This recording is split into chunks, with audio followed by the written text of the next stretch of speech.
Well, just introduce yourself and then, tell a bit of the history. Start off with that. Okay. Well, my name's Jessica Myers, and found this place about 8 years ago, coming over from another squad. It was a abandoned apartment building that we all lived on the 7th and 8th floors. And we had some friends that lived around this neighborhood, and they had been given a house through someone who just basically abandoned their house. And while in this neighborhood hanging out, we saw that there was just so many abandoned properties around here, and we said, fuck it, we don't want to live on the 8th floor of an abandoned building anymore. And basically came and took over one of the houses, and then while staying here, came to find out that it was a crack house. It was being used as a walk-through by the drug dealers. We convinced them we had nowhere else to go, and they let us stay here while using the downstairs still as a walk-through for probably 2.5 years. And we had boarded off the stairway with a door so that we just used the upstairs like as an apartment. So we didn't even deal with them. They just like walked through the downstairs until their house got raided behind us. That was why they were walking through. They had a house behind us. Their house got raided. We changed the locks on the door, and that's when we took a stand against them and said, like, no, you can't walk through our house anymore. And they hated us for a while, and then eventually they were just like, oh, I guess they deserve it because they've been there for so long. And they left us alone, and everything was cool. The neighbors became more and more friendly with us and liked us more and more, started giving us things to fix the house with, like windows, and over time that's a lot of the things that we fixed on the property are things that people could see from the outside, like the windows. The porch roof was falling down. We ripped it down and reframed it because there were literally parts of the porch roof falling off onto the street. And that's something the city is supposed to do. They're supposed to come and maintain this property. It's their house. If they're going to claim it's their house, they should be doing the maintenance. It shouldn't be me. And they shouldn't have let me, for damn sure, stay here for 8 years without coming to fix it, board it, rent it, anything. They told me this house is supposed to be for Section 8, and that if I wanted it, I'd have to get on the back of the line to Section 8, but yet it's never been used for that. Now it's going to a private auction for just any old Joe to go bid on. When I've tried. I'm sure it's not any old Joe. I'm sure it's probably a well-connected contractor, something like that. But the way they're advertising it right now is for first-time homeowners to come and invest in a property that they can fix and live in. That's what they're advertising it as now. Yeah, it's a bunch of bullshit. It's the same nepotism. But it's going to be the same thing. It's going to be big-wig contractors coming in, developers trying to buy up these lots and properties and flip them, which is not cool because this specific property is designated as a Section 8 property. It's a house that they're supposed to be using their funds to fix and move low-income people into. And then they shadily, move it into an auction, along with countless other properties in that same program. It's called, the Scattered Sites program, and those are all houses that are supposed to be used for Section 8, that the city is supposed to be, the housing authority specifically, is supposed to be fixing and putting low-income people into, but instead, they're selling them and making money off of them. Well, those contractors, too, will in turn might actually go and set up the property to be Section 8 once they control it, because then that's guaranteed rent. Yep. Exactly. And you have a point there, because the woman who actually went with me the first auction to buy my house, she was going to buy all 6 of the properties. She had the money, and she's like, as long as you're my contractor. She's looking at me. She's like, you're my contractor. If I get these, you got to help me fix them and flip them, and you got your house, She bid up to $25,000. Dude outbid her $36,000 and then never paid for it. You're lucky. Yeah, I know, it's another 2 years, but the way that I was looking at it is I was very unlucky, because if she had won that, I would have got my house for free.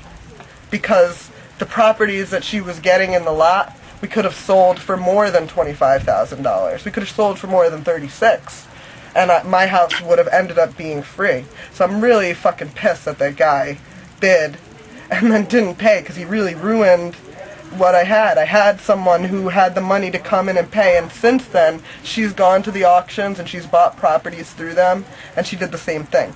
She fixed it, brought it up to Section 8 code, and now it's being rented Section 8 property. So same thing, but she's not a big wig developer or anything. She's just a lady who owns property. She just goes around and, you know, fixes things to rent. People around the city that do that. Yeah.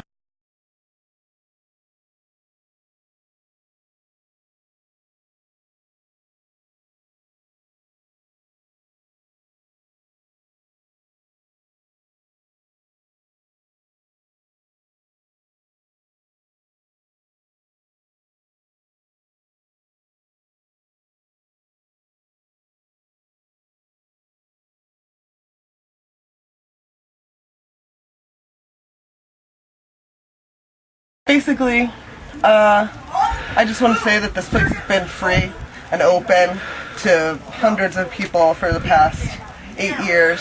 We never made anybody pay money. It was always just come and stay and clean up after yourself, maybe help cook some food or clean up. But now we really need help from all those people, like everyone that stayed here, just to like $1, $5, anything. Because some people stayed here for a year at a time, you know, for free, and that adds up, you know. Like, I'm a nice person, and people always call me mom when they come here. They come here and they stay, and they're like, oh, you're like a mom, you really take care of us, and this and that, and it's like, now I need help, and all those people are out traveling, you know. Like, I really just need all those people to either like come back into town or like go on my Indiegogo and donate $5. Like anything would help. Anything would help to help us. What bands have stayed here? Oh, countless bands. Like Plan Collapse has stayed here. Members of Leftover Crack have stayed here. Shane from Choking Victim is staying here right now and helping me with the house. He's actually going to be coming down to the auction. For the Indiegogo, there's actually a incentive up that you can get bass lessons with the bass player from Choking Victim. So like if you donate, I think it's $175, you get to learn 5 Choking Victim songs with the bass player from Choking Victim. And he also put up at the $1,500 level a week-long stay in New York City at his apartment at C-Squad. So we got a lot of people like helping us out from C-Squad. He's going back up there to go rally the troops up there and try and get some people to come down and help us put up our stuff in the squat museum there. So that's good. That's good. Let's see. What was the condition of the building when you first came into it? It was filled with trash. There was linoleum floors everywhere that were all crumbled and ripping up. The porch roof was deteriorated to the point where there were actual pieces of the roof falling onto the sidewalk. It was dangerous. There was no windows in the property. The plumbing was unflushable because the drain pipe was clogged to the point where we actually had to cut and remove the drain pipe and replace like part of the stack pipe. We've replaced other drainage plumbing. We've put in all the windows that are here. We fixed the back room. Like the houses in this neighborhood have a flat roof that comes to a slight pitch at the back, and on all of these houses the back room gets a leak. Like every 3 years that little divot where the water builds up creates a leak into the back room, and had we not been here, that back room would have been collapsed. That back roof would have been collapsed, which would have meant that this house would have started collapsing because the back of it would have started coming down. Like, we've done that maintenance. We fixed, when we first came here, we replaced the tar paper on the roof in that area, and every 3 years we've gone up there and re-tarred it so that it doesn't do that. We fixed the ceilings in some of the rooms where the sheetrock was messed up. We pulled up linoleum floors in certain areas, like the whole downstairs. We pulled up that whole linoleum floor and refinished the floor down there for wood flooring. I mean, there's a lot of things that we would do to make this place perfect if we had the opportunity to get it. We're not going to put the money into something somebody's going to come along and take. Just about everything we've used here to fix it have been donations or things people have come along and given us. Or dumpster. Yeah, dumpstered things from free Craigslist, stuff like that.